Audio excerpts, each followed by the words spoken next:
If you're ever in the field, out of cell phone range, and can't get a hold of your buddy over yonder, or you left your whistle in the car and can't get a hold of your dog even further still, but you're hunting with a German buddy, you're in luck, because your German buddy might just have a Jagdhorn or a German hunting horn. I have one. It sounds kind of like this. No, actually, I won't play it because I cannot play it. I make terrible noises out of a beautiful instrument that is capable of producing some wonderful music before, during, and after the hunt, like they do in Germany. But I'm trying to learn how to play this thing, and one day maybe I will make a few songs or a few notes out of it for you. But for now, why don't you stay tuned to this episode where we go down a rabbit hole led by the German hunting horn that got me all the way into an old prince's castle and then got me a return trip all the way back to Texas, USA. Another example of this idea that people think that the way we do things today is the same as they've always been is the way we communicate to each other and to our dogs in the field. Of course, men have been hollering at their dogs since time immemorial, and, whistles are pretty old devices that we use to communicate to our dogs over a distance. And we'll, use hand signals, or we'll even shout over to our hunting partner on the other side of the field just to get their attention. And today, of course, we can use a cell phone. We can use a handheld radio, a walkie-talkie. We can use the vibrate setting or the tone setting on a fancy e-collar of some sort. But one of the things that have sort of gone the way of the dodo, at least here in North America, is the hunting horn. You see, in the past, the preferred method of communication in the field, especially when you had a number of hunters, perhaps mounted hunters on horseback, before, during, and after the hunt, the way you got a hold of people or you told them what was happening was by using various types of hunting horns. Specific notes or patterns or songs were used to communicate, various messages to hunters over a great distance. A horn would blast, let's say, the start of a hunt or at the end of a hunt to let everybody know exactly when things are starting or when things are ending. Signals would be sent to indicate what kind of quarry was being pursued or whether or not the hunters were successful. On my first hunt in Germany, I nearly jumped out of my skin when a horn blasted just outside my hotel room door. It was my friend Hans, and he was blasting that horn to wake everybody up in time for the pre-hunt breakfast. As the hunt started, again, another horn blast. And then when we took a break at lunchtime, horns sounded again. And then when the hunt was over, several notes were blown to make sure everybody knew that, okay, the hunt is done. When we got back to the hotel, we had a boatload of game. There were a lot of rabbits and pheasants and a few roe deer taken. They were all laid out on the lawn in front of the hotel, and a small group of horn players gathered. These were hunters in our party who knew, obviously, how to play the appropriate songs. Well, all the game was laid out on the right shoulder of each animal, and each species was placed within their own species. So pheasants were lined up with pheasants, and hares with hares, and rabbits with rabbits.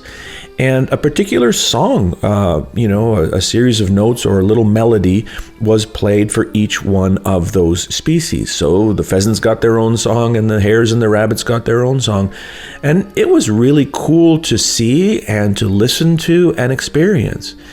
When I got back to North America, I realized that, that's just not part of what we do. I mean, unless you go to a hunt test sponsored by one of the German-affiliated clubs like the Drahtauer or Kurzhaar Club here in North America, you're not going to hear horns or see anybody play a horn.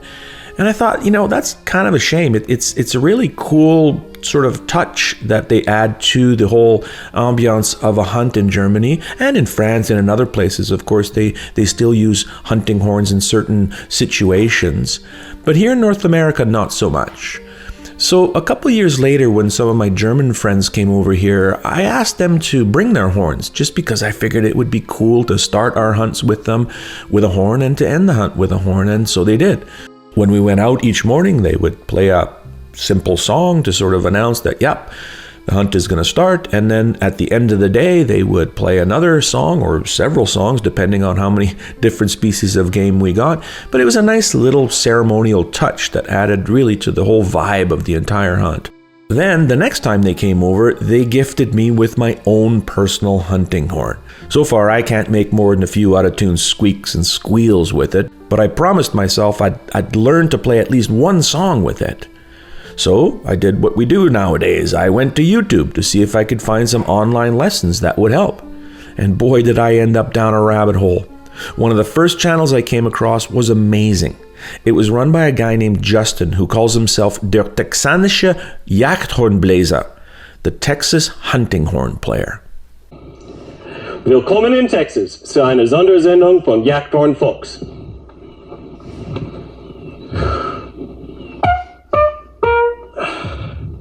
Lass uns ein bisschen über Jagdhornblasen sprechen. Texas? As in Texas, USA? Yeah. Justin hails from Austin, Texas, and he has an excellent series of lessons on how to play a German hunting horn. But what's even more interesting is that Justin is not the only German-speaking Texan out there. There are, in fact, German speakers all over Texas. And it turns out they're the descendants of folks who left Germany in the 1840s to find a new and better life in the US. Today, there are still people in some regions of Texas that speak German, or a German-Texan blend, which is called Texas German, a blend of various dialects that were brought over when the first of them came over. Here's an excerpt from a video produced by the Texas Historical Commission for more on German Texan history. After the Texas Revolution, a second wave of immigrants began in 1844. The Aldesverein, a company run by German nobility, sought to create German communities in the hill country, hand-picking who would take the harrowing one-way voyage to the Texas coast. In just a few years, the German settlements of New Braunfels and Fredericksburg were bursting at the seams and shaping Texas's economy and culture. Like a German stone house, these German communities were built to last.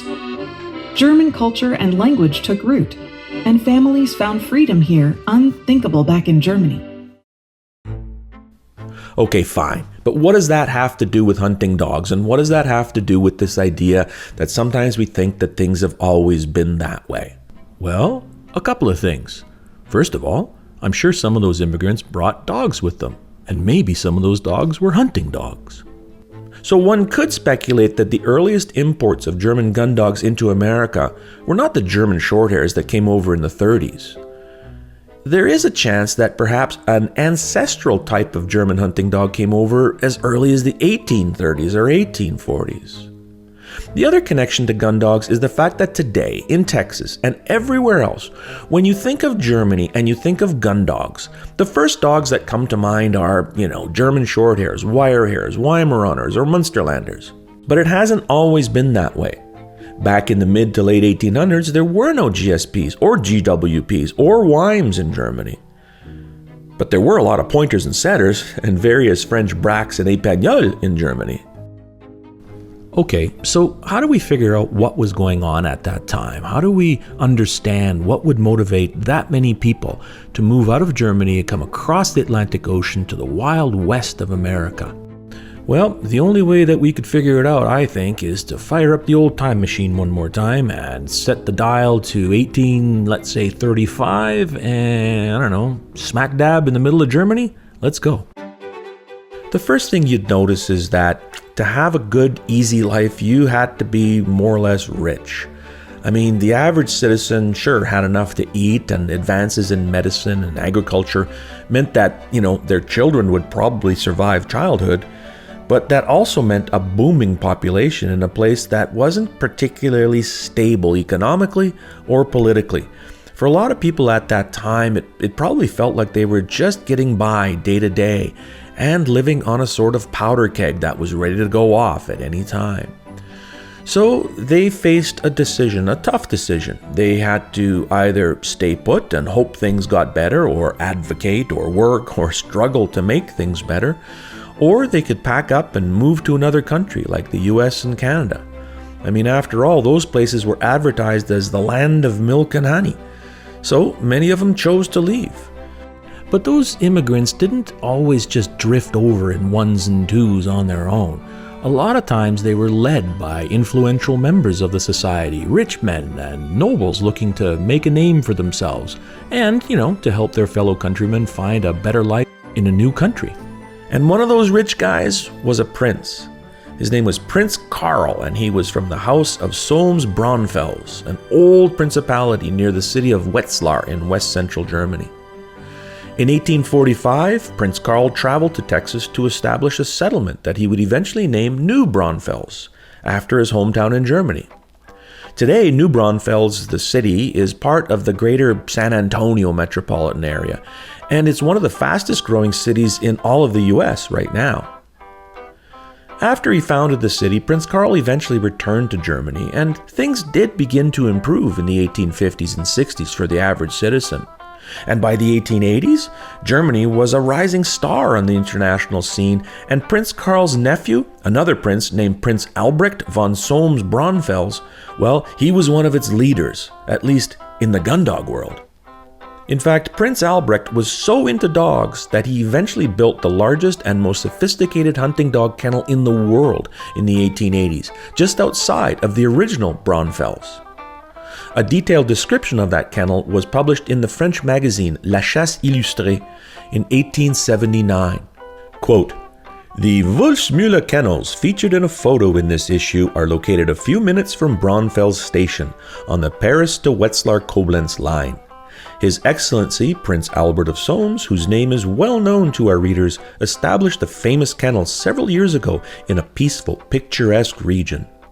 Wolfsmühle means mill of the wolf, but the mill has given way to a vast, beautiful establishment, which is no longer famous for wolves, they've long since disappeared from this valley, but for the prince's magnificent collection of first-rate purebred dogs.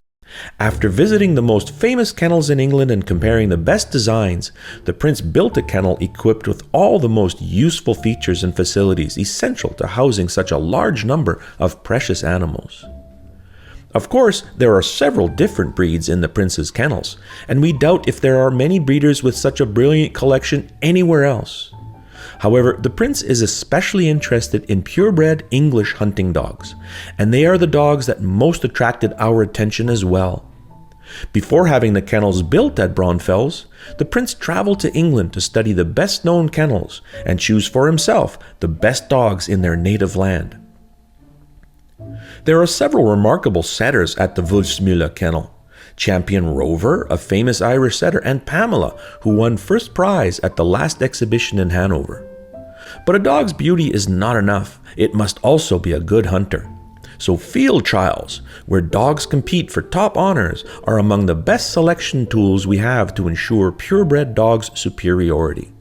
The prince's dogs have competed successfully in England, where his dog Dan recently placed second in the Derby. By founding his kennel and introducing purebred pointers and setters to Germany, the Prince of Solms sought to encourage rational breeding among the best-known breeds. He set an excellent example, and now we see serious, enlightened men following in his footsteps. And yeah, a few enlightened men did follow his footsteps.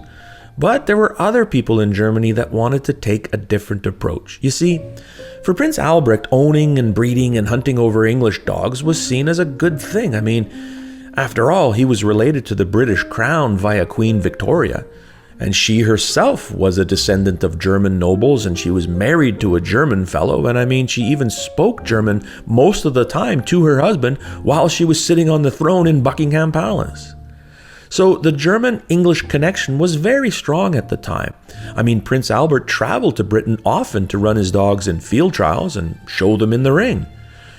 But back home in Germany, the ones that weren't so connected to the English were having a hard time getting their heads around hunting over and breeding English dogs. And it wasn't just the way those English dogs actually hunted. It was the fact that a lot of those people were very nationalistic in their view. They wanted to develop their own homegrown breeds of gun dogs. They didn't want English dogs, they wanted German dogs.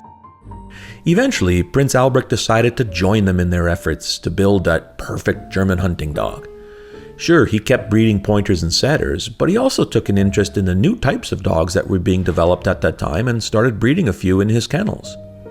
And as that kennel grew, he had to hire more men to help him run it. Sometime in the 1870s, he met a young Dutchman and invited him to come to train and handle his pointers and setters in field trials.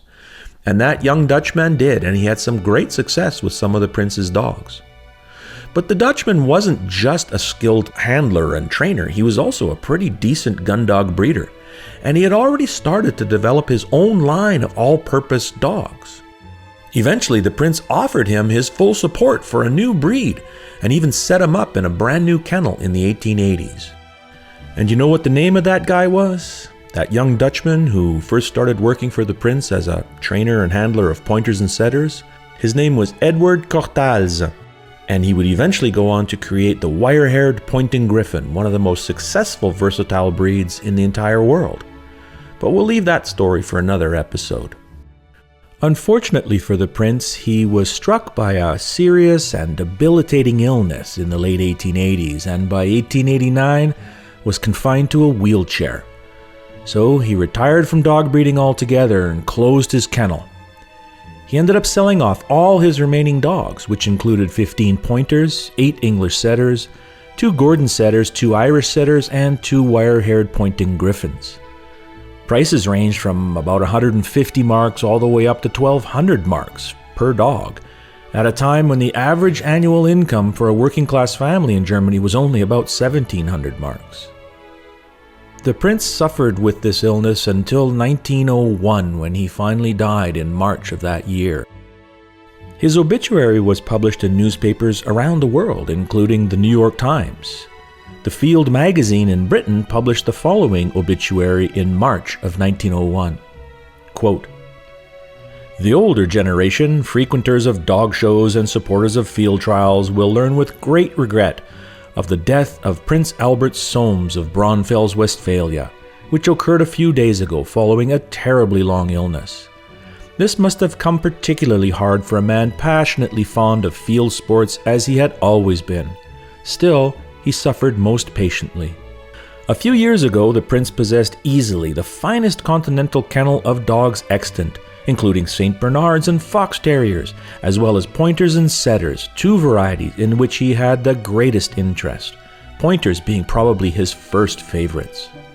At his beautifully situated castle at Braunfels, the prince kept almost open doors during the shooting season, and His Serene Highness's hospitality to English visitors at the foreign shows was most profuse. Latterly, we believe the famous kennel had gradually dwindled away, and the fine dogs which once had graced its benches remain but in memory. And so with the death of the prince, the fate of pointers and setters in Germany was more or less sealed. Despite his patronage and a well-funded, highly successful breeding program, by the early 1900s it was clear that supporters of pointers and setters in Germany had lost the debate to the nationalists. British and Irish bird dogs were simply too expensive, they were too demanding, and above all, too specialized for the average German hunter. More importantly, those folks that were opposed to those foreign dogs had actually created their own indigenous breeds of really versatile gun dogs, perfectly suited to the German hunting style and tradition. They even came up with an alternative to field trials. They created an innovative hunt test system pioneered by, among others, Prince Albrecht and Edward Korthals. And that system soon became a dominant force in the gun dog world in Germany. And in the 1960s, thanks to yet another German immigrant to North America, it led to the founding of the North American Versatile Hunting Dog Association, or NAVHDA. But that's another story that we'll have to leave for another episode. And that's a wrap for episode 2 of the new Hunting Dog Confidential podcast. I hope you enjoyed it. And I hope you enjoyed the fact that I didn't dare play a note out of this Jagdhorn yet. I'm still trying to learn, and one day, maybe I will play some for you. But not until I've sort of perfected at least one song or one little tune. In the meantime, if you really want to support this channel and you want to support our efforts at the Hunting Dog Confidential podcast, the very best thing to do is to subscribe to the channel, is to subscribe to the podcast, and to leave reviews. And by all means, you can leave a review if you have my books. Please do. I mean, reviews really help us grow the channel. It really helps us, get the message out. And don't forget, you can also get a copy of my latest book, Pointing Dogs Volume 2, The British and Irish Breeds, which really does go into a whole lot more detail about some of the stuff that I'm talking to you about on this present series of the podcast. You can get it from Project Upland in the US or directly from me here in Canada at dogwilling.ca. Well, it's time for me to let the dogs out, load up the truck, and head to the field because our hunting season is now open. I hope yours is already open or it's opening soon, and I wish everybody a safe and happy hunting season. May you shoot straight and often.